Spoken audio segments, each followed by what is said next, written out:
votre grande interview sur CNews et sur Europe 1. Bonjour Gérald Darmanin. Bonjour. Toujours ministre de l'Intérieur et député du Nord. Vous voulez impérativement, Gérald Darmanin, faire barrage à la France insoumise pour éviter que ce parti n'arrive aux responsabilités. Que redoutez-vous de leur part? Je pense qu'il y a deux choses extrêmement dangereuses. Il y a la France insoumise et ses parlementaires qui soutiennent des positions, à mon avis, totalement contraires à ce qu'est la République. Par exemple La police. Ils sont anti-police. Hugo Bernalicis a rappelé, il a redit oui, c'est factuel, la police tue. Voilà, ils pensent que les policiers tuent. Il y a des manifestations dans lesquelles participent les dirigeants de la France insoumise où on dit « suicidez-vous aux policiers qui les protègent ». Pour autant, ils veulent désarmer la police, supprimer la BAC. Bon, voilà, et la Sainte-Soline, dans une semaine, malheureusement, nous recommençons. Et nous voyons bien que les parlementaires, Nouveau Front Populaire pour une grande partie, et la France insoumise, sont du côté de ceux qui envoient des pavés, des haches sur la tête des gendarmes. Bon, ça c'est évidemment absolument impossible. J'aime trop la police et la gendarmerie pour pouvoir discuter avec ces gens-là. Et puis le programme du Front Populaire. Et là, pour le coup, c'est l'ensemble de la gauche qui est concerné. Il faut qu'il rompe, quand on est de gauche raisonnable, avec ce programme délirant pour notre économie. Le SMIC à 1 600 €, l'indexation des salaires sur l'inflation. Évidemment, et puis considérer désormais que l'augmentation des impôts est une solution. Il faut être contre toute augmentation d'impôts. Mais je constate aussi la sortie de notre système de dissuasion nucléaire. C'est ça le programme du Front Populaire. C'est arrêter le nucléaire civil. C'est-à-dire une augmentation des coûts énergétiques immédiatement et la souveraineté de la France qui, d'un seul coup, sera complètement stoppée. Dans ma région, qui est industrielle, qui a besoin de l'énergie, je pense aux ouvriers de la CGT de Gravelines. Chez moi, c'est la trahison de la gauche pour ces gens-là. Ce n'est pas possible, le Front Populaire. Donc, ce n'est pas possible pour les personnes qui sont individuellement dangereuses et ce n'est pas possible pour le programme. Et puis, enfin, ce n'est pas possible encore dans ces dernières heures.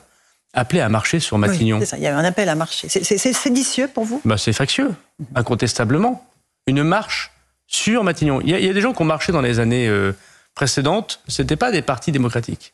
Voilà. Donc, quand ils marchaient en Italie, lorsqu'ils marchaient en France, dans les siècles qui nous ont précédés, Jean-Luc Mélenchon est trop fin historien, fait trop de références culturelles et historiques pour ne pas voir ce qu'il dit et ce qu'il fait. Il met dans notre pays le gène, me semble-t-il, de la division. Et ça, c'est un gène extrêmement difficile. Vous dites au moindre ministre de la France insoumise, je vote la censure. Mais est-ce que le président de la République a le choix? Les institutions, la coutume de la Ve République fait qu'il faut appeler à Matignon celui qui est issu du plus grand groupe à l'Assemblée. Mais le président de la République fera son choix institutionnel. Je le respecte profondément. Quand le président de la République Mitterrand, le président de la République Chirac nomme un Premier ministre de cohabitation, ça n'empêche pas les parlementaires qui sont du camp du président de la République, qui seraient dans ces cas-là dans l'opposition, de faire leur rôle également.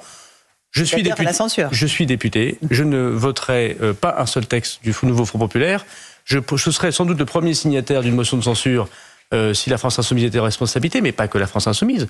Moi, je ne peux pas accepter que Madame Rousseau, par exemple, des Verts, puisse participer à un gouvernement, ou que Madame Tondelier, qui a invité M. Médine aux universités d'été, qui a des discours extrêmement ambigus sur la laïcité, qui, là aussi, était du côté de ceux qui envoyaient des pavés sur la tronche, sur la tête, pardon, des gendarmes à Sainte-Soline, puissent avoir ma voix. Alors, il y aura peut-être des discussions au sein de ce qui était hier la majorité, mais moi, je ne voterai en rien un texte qui vient de cette gauche-là, et je censurerai immédiatement des personnes, des gouvernements qui viendraient de cette gauche-là. Gérald Darmanin, vous appelez les socialistes à se désolidariser de la France insoumise ce matin? Oui, il y a beaucoup d'électeurs de gauche qui ont voté M. Glucksmann, qui ont voté pour nous au premier et au second tour, qui ne partagent pas du tout l'alliance gauchiste qu'ont fait une partie des socialistes avec la France insoumise. Et donc je pense qu'il y a des socialistes sincères, républicains, de gauche, avec lesquels nous pourrions travailler. Bernard Cazeneuve, par exemple, et il y en a évidemment d'autres. François Hollande? Non, je pense que M. Hollande, il s'est lié avec la France insoumise. Voilà, il s'est compromis avec la France insoumise. Alors s'il y avait un mea culpa et que c'était qu'une alliance électorale, bon, ce serait évidemment regrettable. Peut-être que ce serait pardonnable, mais il faudrait rompre avec clarté. On ne peut pas, me semble-t-il, avec ceux qui ont l'ambiguïté sur les valeurs de la République, continuer à discuter. Donc ma position personnelle, ce n'est pas que la France insoumise. Ma position personnelle, c'est que les valeurs de la République sont plus importantes que des alliances électorales. Pour quelques semaines ou quelques mois d'un gouvernement, personnellement, je combattrai ces gouvernements. Gérald Darmanin, vous en appelez ce matin à la droite, notamment aux élus LR qui n'ont pas suivi Éric Ciotti dans son alliance avec le Rassemblement national et qui pourraient être tentés peut-être de faire une coalition avec vous. Qu'est-ce que vous leur proposez exactement ? Je pense que l'important, c'est la ligne politique et que les gens doivent se retrouver sur cette ligne politique. Je pense que nos critères sont assez simples. Et on ne peut pas créer de nouveaux impôts, on ne peut pas augmenter les impôts en France. Donc toute solution économique qui passerait par l'augmentation de la fiscalité, ce ne serait pas possible.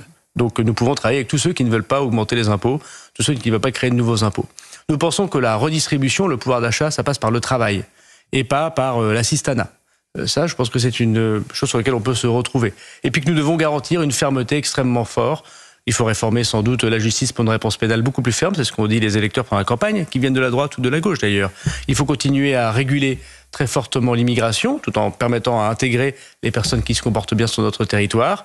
Et il faut soutenir nos forces de l'ordre. Si déjà on n'augmentait pas les impôts, si on considérait que c'est par le travail qu'on vit mieux et qu'il faut soutenir fermement l'autorité de notre pays, je pense qu'on peut bâtir une coalition autour de ces 3 thèmes. Bien sûr, ça parle, je pense, à la droite particulièrement, mais ça peut parler à une partie de la gauche républicaine. Mais effectivement, mais on voit bien quelle valeur, le socle de valeurs vous pouvez réunir, mais concrètement, ça se traduirait comment ? Un groupe dans lequel il y aurait à la fois des élus macronistes, de la droite et du centre ? Un nouveau groupe à l'Assemblée ? Non, je ne le crois pas. Je pense que c'est beaucoup trop tôt pour les reconstitutions partisanes. Ça viendra. Je pense qu'il faudra se poser ce genre de questions, mais je pense que c'est beaucoup trop tôt. Aujourd'hui, il y a des grandes choses qui peuvent se faire lorsque les femmes et les hommes de bonne volonté se réunissent pour la République. En 1958, le général de Gaulle n'avait pas de majorité absolue. Et pourtant, il a rétabli le franc. Il a mis fin à la guerre d'Algérie et il a redonné des institutions à la France. Voilà. Et son gouvernement a été renversé à la fin. Le gouvernement de M. Pompidou a été renversé au bout de 3 ans.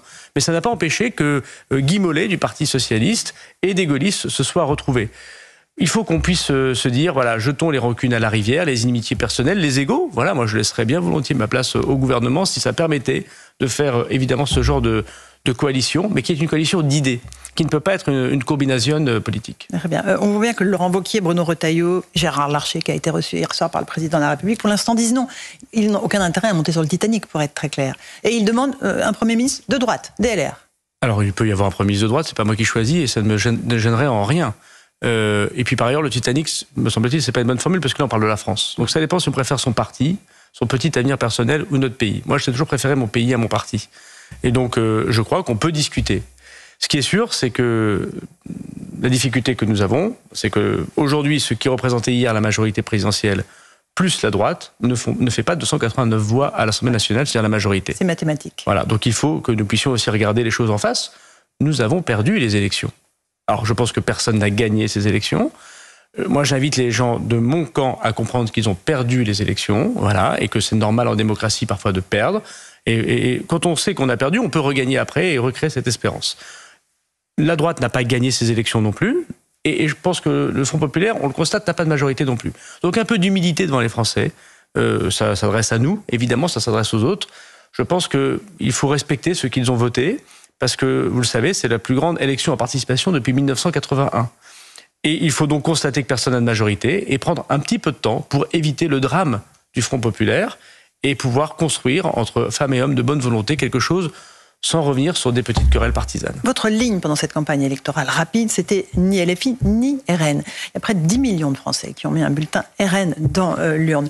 Ils ont le sentiment aujourd'hui qu'on n'a pas vraiment entendu leur voix. Qu'est-ce que vous leur dites à ces gens-là? Vous pensez que leurs élus, les élus RN, ils vont voter votre budget, par exemple, à la rentrée? Les élus RN, sans doute pas. Et on n'a pas besoin, me semble-t-il, de discuter avec le RN pour avoir une coalition, fort heureusement. Mais je pense que les électeurs RN, oui, je leur parle. Je leur dis que nous comprenons leur colère et qu'ils veulent davantage de fermeté. Je suis leur homme.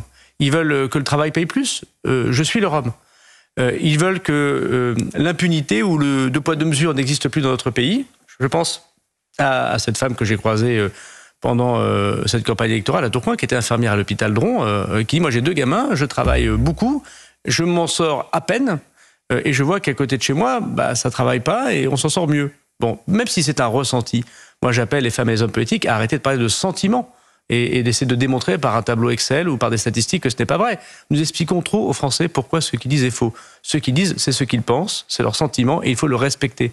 Un sentiment, ça se respecte. Et je dis aux électeurs RN que moi je le comprends. Je comprends cette colère populaire et nous devons donc être très clairs sur notre ligne politique. On doit arrêter de godiller, on doit être très clair. Ils veulent plus d'autorité et que le travail paye plus. Je pense que ça ramène à la maison républicaine beaucoup d'électeurs qui voteraient. Ils veulent plus de sécurité, ils veulent vivre tranquillement. Est-ce que là, vous n'avez pas une part de responsabilité? Si, bien sûr. Aussi, votre bilan est-il exactement celui que vous souhaitiez? Est-ce que vous n'auriez pas pu faire mieux sur l'insécurité? Mais bien sûr qu'on peut toujours faire mieux. Évidemment qu'on peut toujours faire mieux. Moi, je pense que j'ai soutenu très fortement les policiers et les gendarmes. On leur a donné beaucoup de moyens. On a augmenté le nombre de policiers et de gendarmes, de brigades de gendarmerie, de policiers, de moyens technologiques. Je pense que j'aurais donné des ordres extrêmement clairs. Mais bien sûr qu'on peut faire beaucoup mieux, évidemment. Cet échec est aussi l'échec de notre politique collective et donc de la mienne. Je pense qu'il y a aussi d'autres raisons pour lesquelles la sécurité fonctionne pas toujours très bien en France. Notamment la réponse pénale. C'est incontestable. Tous les policiers et gendarmes disent on interpelle des personnes. Très souvent, les moyens mis par le garde des Sceaux, d'ailleurs, que je remercie parce qu'on a très bien collaboré avec Éric Dupond-Moretti, nous ont permis de pouvoir mettre à comparution immédiate beaucoup de délinquants. Et puis, ils ne font pas leur peine qui est prononcée au tribunal parce que c'est trop long, parce qu'il n'y a pas assez de places de prison, parce que les élus ne veulent pas construire, parce qu'on n'est pas assez ferme dans la réponse pénale. Donc, je pense qu'il y a un sujet aussi de réponse pénale. Et puis, il y a incontestablement d'autres sujets beaucoup plus profonds. L'école, quand un gamin de 12 ans donne un coup de couteau à un gamin de 13 ans, c'est pas de la faute de la police. Peut-être que c'est de la faute des parents. Peut-être que c'est en partie l'école qui n'a pas été assez respectée dans son autorité. Et puis il y a un sujet d'immigration, c'est incontestable. Et nous devons continuer très fortement à lutter contre l'immigration irrégulière. Voilà. Et ça, peut-être qu'on ne l'a pas assez bien fait. Et c'est évidemment un échec de notre part. La lutte contre l'islam radical est aussi une priorité. Il faut continuer à expulser les imams qui tiennent des prêches qui sont contraires aux lois de la République. Oui, on a fait voter une loi séparatisme et une loi immigration, 2 lois que veulent supprimer d'ailleurs le Front populaire. C'est-à-dire qu'ils veulent donner des coups de couteau, il n'y a pas d'autre mot à notre système de protection des Français. Et ce matin encore, nous avons pu interpeller, et il sera expulsé aujourd'hui, un imam radicalisé d'origine sénégalaise, qui est dans le département de l'Aube. Voilà, désormais, avec la loi immigration et la loi séparatisme que j'ai portée, nous avons la possibilité d'expulser des imams radicalisés en 24 heures. Voilà, ça c'est de l'efficacité pour la protection des Français. Cet imam, il évoque dans ses prêches que les femmes doivent rester chez elles, que les musulmans ne doivent pas se mélanger aux non-musulmans. Ces personnes n'ont rien à faire sur le territoire de la République. Et de voir le nouveau Front populaire dire que dès qu'ils vont arriver, ils vont supprimer ces lois, je pense que c'est extrêmement dangereux pour mon pays. Le Rassemblement national, j'y reviens un instant, c'est la droite. Aujourd'hui, dit Dominique Régnier de la Fondapol dans une interview au Figaro. Il dit que ça représente près de 80% des votes de droite. Qu'est-ce que vous dites à ces électeurs-là pour leur dire c'est nous qui allons incarner les idées de la droite? Alors, je respecte l'analyse de Dominique Régnier. Moi, je pense que c'est aussi la gauche. C'est-à-dire que, bien sûr que c'est la droite, mais c'est aussi la gauche. Moi, je vois des bureaux de vote qui ont toujours voté communistes socialistes chez moi, qui ont voté comme un seul homme pour le Front National, et c'est pas la première élection. National. Voilà, pour le Rassemblement National, pour l'extrême droite, et c'est pas la première élection. Je pense qu'il y a des électeurs, très souvent des classes populaires et classes moyennes, qui ont voté massivement pour le Rassemblement National. Et donc c'est pas une question de est-ce que la droite est partie au RN ou est-ce que la gauche est partie à l'extrême gauche. Ce n'est pas vrai. Les électeurs populaires, dans leur grand nombre, ont voté pour l'extrême droite. Nous n'avons pas su parler aux électeurs qui travaillent, les employés, les ouvriers, les femmes seules qui élèvent des gamins. Nous n'avons pas su leur parler. Voilà. Et ça, c'est un échec de notre majorité. Nous avons parlé, malheureusement, aux cadres supérieurs. Les cadres supérieurs, c'est bien, mais c'est pas eux qui font l'immense majorité du peuple français. Donc nous devons absolument, et ça je pense que c'est le rôle d'une droite populaire, d'une droite sociale, je pense que c'est le rôle d'une gauche aussi, mais moi personnellement je suis de droite, donc j'essaye de parler là où je suis né, moi qui suis fils d'ouvrier. Nous n'avons pas su parler aux ouvriers, aux employés de France. Voilà. Et ça c'est un drame pour un parti qui se dit républicain. Quand on veut être le bloc central, il faut parler au bloc central de la population aussi. Et nous n'avons pas parlé au bloc central de la population. Édouard Philippe a confirmé hier soir avoir eu un dîner privé avec Marine Le Pen. Est-ce que ça vous dérange? Édouard Philippe dîne à qui il souhaite. Moi, je n'aurais pas dîné avec Marine Le Pen. Mais voilà. Donc, lui, c'est lui, vous, c'est vous? Non, mais moi, j'aime beaucoup Édouard Philippe. Et voilà, je ne sais pas dans quelles conditions cela s'est passé. Chez Thierry Solaire. Voilà, j'aime beaucoup Thierry Solaire également, mais moi, je n'aurais pas dîné avec Mme Le Pen. Vous n'auriez pas fait ce dîner-là. Vous pourriez vous allier avec Édouard Philippe, créer une structure avec lui? Édouard Philippe a de grands talents. Et je l'espère, aidera notre pays à aller beaucoup mieux. Voilà, il n'est pas le seul, mais tout le monde connaît mon amitié, mon estime très profonde envers Édouard Philippe, qui est un homme d'État. L'actuel Premier ministre Gabriel Attal a fait entendre sa différence dès dimanche soir.